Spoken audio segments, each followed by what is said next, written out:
14th ಯಾವಾಗ FIR ಆಯಿತು ಆಮೇಲೆಯಿಂದ ಮೊದಲಿಂದ ಇವರು FIR ಆಗೋಕ್ಕೆ ಮುಂಚೆಯಿಂದ ಇವರು ಬೆಂಗಳೂರು ಬಿಟ್ಟು ಬೇರೆ ಬೆಂಗಳೂರು ಆಫೀಸ್ ಮನೆ ಬಿಟ್ಟು ಬೇರೆ ಯಾವುದು ದಾರಿಗೆ ಹೋಗಿದ್ದಾರೆ ಈ ಥರ ಮಾಹಿತಿ ಇತ್ತು.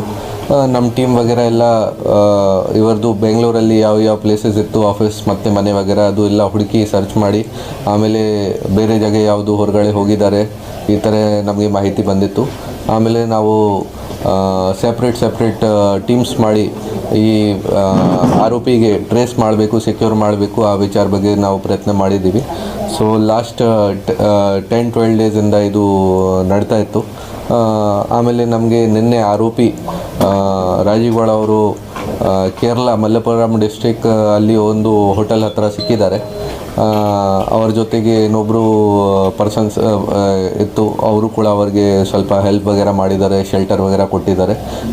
ಅವ್ರದ್ದು ಕಾರಲ್ಲಿ ಇಬ್ಬರು ಜನ ಓಡಾಡ್ತಾ ಇತ್ತು ಅಲ್ಲಿ. ಸೊ ಬೇಸಿಕ್ಲಿ ನಮ್ಮ ಕರ್ನಾಟಕದಿಂದ ಇವರು ಚಿಕ್ಕಮಂಗ್ಳೂರು ಮ್ಯಾಂಗ್ಳೂರು ಕಡೆಯಿಂದ ಕೇರಳ ಕಡೆ ಹೋಗಿದ್ದಾರೆ. ನಿನ್ನೆ ಈವ್ನಿಂಗ್ ಟೈಮ್ 4:30 ಅರೌಂಡ್ ನಾವು ಇವರಿಗೆ ಒಂದು ಜಾಗ ಇದೆ ಮಲ್ಲಪುರಂ ಡಿಸ್ಟಿಕಲ್ಲಿ ವಾಜಿಕಡವು, ಅಲ್ಲಿ ನಾವು ಇವರಿಗೆ ಸೆಕ್ಯೂರ್ ಮಾಡಿದ್ದೀವಿ. ಆಮೇಲೆ ಈಗ ನಾವು ಕರ್ಕೊಂಡು ಬಂದಿದ್ದೀವಿ ಅವರಿಗೆ, ಬೇರೆ ಪ್ರೊಸೀಜರ್ಸ್ ವಗೇರೆ ಎಲ್ಲ ನಡ್ತಾ ಇದೆ. ಕೋರ್ಟ್ಗೆ ಪ್ರೊಡ್ಯೂಸ್ ಮಾಡಿಕೊಂಡು ಆಮೇಲೆ ಮುಂದೆ ಇನ್ವೆಸ್ಟಿಗೇಷನ್ ಮಾಡ್ತೀವಿ. ಒಬ್ಬರು ವ್ಯಕ್ತಿ ಅವರು ಬಿಸ್ನೆಸ್ ಮ್ಯಾನ್ ಇದ್ದಾರೆ. ಇವರದ್ದು ಮೊದಲಿಂದ ಫ್ರೆಂಡ್ಶಿಪ್ ಇದೆ, ಬಿಸ್ನೆಸ್ ಪಾರ್ಟ್ನರ್ಸ್ ವಗೇರೆ ಏನು ಮತ್ತು ಮೊದಲಿಂದ ಫ್ರೆಂಡ್ಶಿಪ್ ಇದೆ. ಅವರು ಅವರಿಗೆ ಶೆಲ್ಟರ್ ಕೊಟ್ಟಿದ್ದಾರೆ. ಈ ಥರ ನಮ್ಮ ಇನ್ವೆಸ್ಟಿಗೇಷನಲ್ಲಿ ನಮ್ಮ ಗಮನಕ್ಕೆ ಬಂದಿದೆ.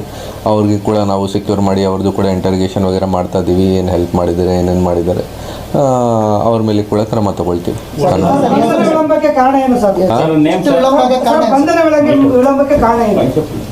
ನೋಡಿ, ನಾನು ಸ್ಟಾರ್ಟಿಂಗಲ್ಲಿ ತಮ್ಮೆಲ್ಲರಿಗೆ ಶೇರ್ ಮಾಡಿದ್ದೀನಿ.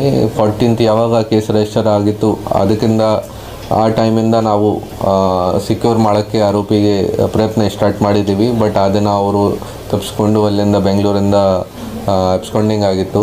ಆಮೇಲೆಯಿಂದ ನಾವು ರೆಗ್ಯುಲರ್ ಆಗಿ ಫಾಲೋಅಪ್ ಮಾಡಿ ಬೇರೆ ಜಾಗ ಚೆಕ್ ಮಾಡಿದ್ದೀವಿ. ಮತ್ತು ನಮ್ಮ ಸೈಡಿಂದ ಎಲ್ಲ 100% ಪ್ರಯತ್ನ ಮಾಡಿದ್ದೀವಿ ನಾವು. ಆಮೇಲೆ ಕೂಡ 10-12 ಡೇಸ್ ಆಯಿತು. ಬಟ್ ನಮಗೆ ಕಾನೂನು ಪ್ರಕಾರ ಏನು ಮಾಡಬೇಕಿತ್ತು ಅದು ನಾವು ಆಲ್ರೆಡಿ ನಮ್ಮ ಟೀಮ್ ಒಳ್ಳೆ ಕೆಲಸ ಮಾಡಿ ಎಲ್ಲ ಬೇರೆ ಜಾಗ ಚೆಕ್ ಮಾಡಿ ಸರ್ಚ್ ಮಾಡಿ ಈಗ ನಿನ್ನೆ ಅರೆಸ್ಟ್ ಮಾಡಿದ್ದಾರೆ ಅವ್ರಿಗೆ.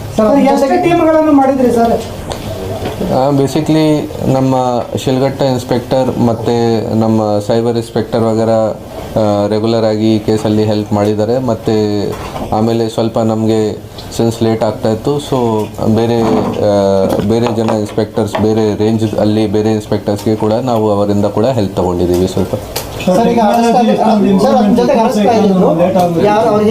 ಟೆಕ್ನಾಲಜಿ ಇಷ್ಟೊಂದು ಇಂಪ್ರೂವ್ಮೆಂಟ್ ಇದೆ.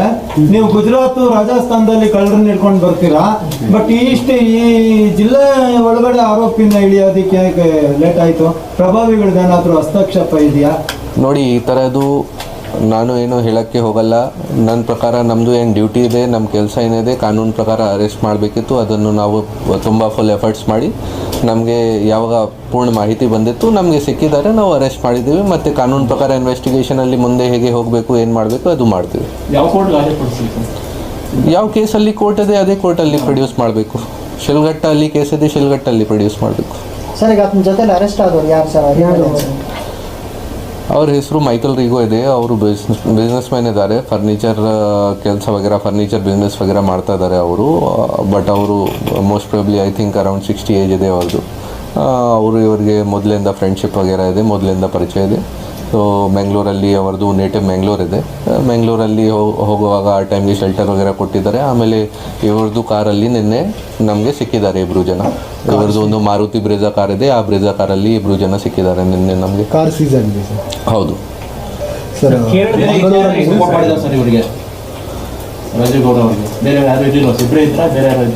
ನಮಗೆ ಯಾವಾಗ ನಾವು ನಿನ್ನೆ ಅರೆಸ್ಟ್ ಮಾಡಿದ್ದೀವಿ ಆ ಟೈಮ್ಗೆ ಅಲ್ಲಿ ಇಬ್ಬರು ಜನ ಸಿಕ್ಕಿದ್ದಾರೆ. ಯಾರು ಒಬ್ಬರು ಅವ್ರದ್ದು ಫ್ರೆಂಡ್ ಇದ್ದಾರೆ ಮತ್ತು ನಮ್ಮ ಆರೋಪಿ ಇಬ್ಬರು ಜನ ಸಿಕ್ಕಿದ್ದಾರೆ. ಬೇರೆ ಏನಾದರೂ ಈ ಥರದ್ದು ಯಾರಾದರೂ ರೋಲ್ ಇದೆ ಅದು ಕೂಡ ನಾವು ಇನ್ವೆಸ್ಟಿಗೇಷನಲ್ಲಿ ಪತ್ತೆ ಮಾಡೋಕ್ಕೆ ಪ್ರಯತ್ನ ಮಾಡ್ತೀವಿ. ಸರ್, ವಿಚಾರಣೆಯಲ್ಲಿ ಏನಾದರೂ ಹೇಳಿದ್ರು ಸರ್? ಇಲ್ಲ, ಈಗ ಇನ್ವೆಸ್ಟಿಗೇಷನ್ ನಡ್ತಾ ಇದೆ. ಅವ್ರ ಜೊತೆ ನಾವು ಮಾತಾಡ್ತೀವಿ, ಕೇಳ್ತೀವಿ ಬೇರೆ ಏನೇನಿತ್ತು ಈ ಥರ ಇನ್ವೆಸ್ಟಿಗೇಷನಲ್ಲಿ ಅವರು ಕಾಪರೇಷನ್ ಮಾಡ್ತಾರೆ. ಸೊ ಅವ್ರದ್ದು ಕೂಡ ಹೇಳಿಕೆ ವಗೇರೆ ತಗೊಂಡು ಇನ್ವೆಸ್ಟಿಗೇಷನಲ್ಲಿ ಸೇರಿಸ್ತೀವಿ.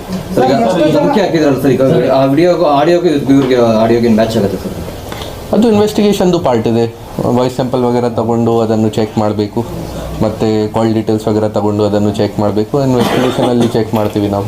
ಸರ್, ಆ ವ್ಯಕ್ತಿ ಬಗ್ಗೆ ಬೇರೆ ಎಲ್ಲ ಆರೋಪಗಳು ದೂರುಗಳು ಕೇಳಿ ಬಂದಿತ್ತು, ಅದೆಲ್ಲ ತನಿಖೆ ಮಾಡ್ತಾ ಇದ್ದೀವಿ. ಕೇಸಸ್ ಅಂತ ಯಾರು ಸರ್? ಅದು ಹಳೆ ಕೇಸಸ್ ಇದೆ ನೋಡಿ.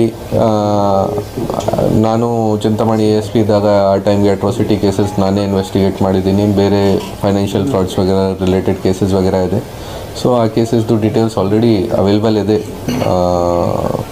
ಸೊ ಆ ಕೇಸಸ್ ಆಲ್ರೆಡಿ ಸ್ಟೇಟಸ್ ಏನಿದೆ, ಈ ಕೇಸ್ ನಮಗೆ ಈಗ ಶಿಲ್ಘಟ್ಟಲ್ಲಿ ಏನಾಗಿದೆ ಅದು ಸಂಬಂಧ ಇಲ್ಲ. ನಾವು ನಮ್ಮ ಕೇಸ್ ಈಗ ಏನು ರಿಜಿಸ್ಟರ್ ಆಗಿದೆ ಆ ಕೇಸ್ದು ಇನ್ವೆಸ್ಟಿಗೇಷನ್ ಮಾಡ್ತೀವಿ. ಸರ್, ಒಂದೇ ಪ್ರಕರಣ ಸರ್, ಎಷ್ಟು ಪ್ರಕರಣ ದಾಖಲಾಗಿದೆ ಸರ್ ಈ ಪರ್ಟಿಕ್ಯುಲರ್ ಕೇಸಿಗೆ ಸಂಬಂಧ? ಈ ಕೇಸ್ ಈ ಇಶ್ಯೂ ಸಂಬಂಧಪಟ್ಟ ಟೋಟ್ಲಿ 2 FIR ಅದನ್ನು 14th ಆಗಿತ್ತು. ಒಂದು FIR ಪೌರಾಯುಕ್ತ ಅಮೃತ ಗೌಳರ್ ಅವರಿಂದ ಆಗಿತ್ತು. ಇನ್ನೊಂದು FIR ಶ್ರೀನಿವಾಸ್ ಅವರು JDS ಪಾರ್ಟಿ ವರ್ಕರ್ ಇದ್ದಾರೆ, ಅವ್ರ ಕಡೆಯಿಂದ ಆಗಿತ್ತು. ಆಮೇಲೆ ಸ್ವಲ್ಪ ದಿನ ಹಿಂದೆ ಯಾವುದೋ ಒಂದು ಅನಾಮಧೇಯ ಲೆಟರ್ ಬಂದಿದೆ ಪೌರಾಯುಕ್ತ ಅವರಿಗೆ. ಆ ಟೈಮ್ಗೆ ಕೂಡ ಅವರು ನಮಗೆ ಕಂಪ್ಲೇಂಟ್ ಕೊಟ್ಟಿದ್ದಾರೆ. ಸೊ ಅದು ನಾವು ಅನ್ನೋನ್ ಪರ್ಸನ್ ಮೇಲೆ ಒಂದು FIR ಮಾಡಿದ್ದೀವಿ ಆ ವಿಚಾರ ಬಗ್ಗೆ. ಸರ್, ಆರೋಪಿನ ಬಂಧಿಸಿ ಸರ್ಕ್ಯೂಟ್ ಹೌಸ್ ಅಲ್ಲಿ ಇಟ್ಟು ಇಷ್ಟೆಲ್ಲ ಭದ್ರತೆ ಕೊಡುವಂತ ಅವಶ್ಯಕತೆ ಇತ್ತಾ? ಯಾಕಂದ್ರೆ ಅಲ್ಲೇ ಕನ್ಸರ್ನ್ ಪೊಲೀಸ್ ಸ್ಟೇಷನ್ಗೆ ಕರ್ಕೊಂಡು ಹೋಗಲಾಗಿತ್ತಲ್ಲ. ನೋಡಿ, ಅದು ಪೊಲೀಸ್ ಪ್ರೊಸೀಜರ್ ಇದೆ. ನಾವು ಕಾನೂನು ಪ್ರಕಾರ ಏನು ಪ್ರೊಸೀಜರ್ಸ್ ಫಾಲೋ ಮಾಡಬೇಕು ಅದು ನಾವು ಫಾಲೋ ಮಾಡ್ತಾ ಇದ್ದೀವಿ.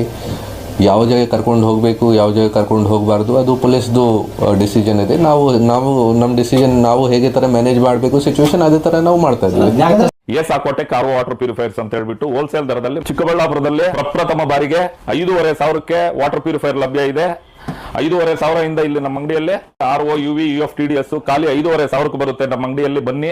ನಮ್ಮ ಲೊಕೇಶನ್ ಬಂದು S Aquatech Canara Bank opposite ಅಲ್ಲಿ ಆಂಬೂರ್ ದಮ್ ಬಿರಿಯಾನಿ ಪಕ್ಕದ ರೋಡ್ ಅಲ್ಲಿ 2ನೇ ಅಂಗಡಿ ಬರುತ್ತೆ.